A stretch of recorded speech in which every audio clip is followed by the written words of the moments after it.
Have you noticed that I don't like all that mystical and spiritual terminology? Because it just doesn't make sense to most people, right? I understand it's the language of the right brain, but it's maybe spirituality is such a narrow pathway because of the mystical language, because nobody can understand it and relate it to their physical being, right? It sounds so abstract, it sounds so far away, so who knows where, right? And perhaps it is the fault of relying so much on this antiquated, is that the right word?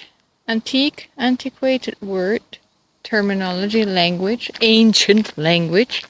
Maybe digging around in the ancient languages really doesn't have any benefit.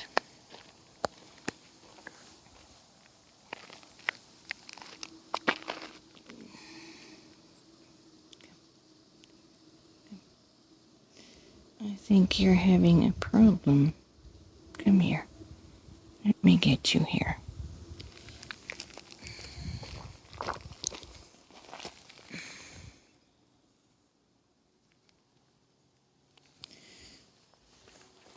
I think using all of this Aramaic and Hebrew, Sanskrit, all this ancient stuff is what has held humanity back.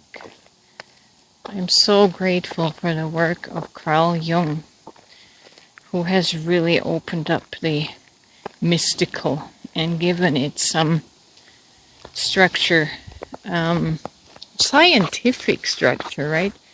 Working with psychology, which is something that most everybody can relate to.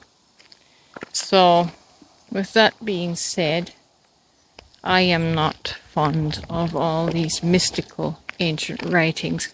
They were written in that way to keep this a secret, because at the time when it, like 2,000 years ago, 4,000 years ago, humanity was in a caveman consciousness, right? And it was dangerous to speak plainly of the ego. That could have gotten you killed in them days. That's what happened to Jesus.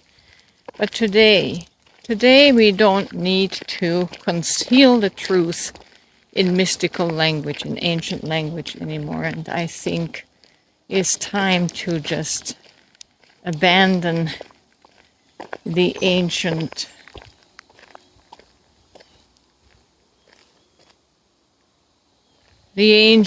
languages. They just no longer serve. And that's why I, in my musings, speak as plainly as I know, because it's based on my very simple understanding of how I experience life through my avatar, right? And I like to keep things easy to understand, easily relatable to every human being.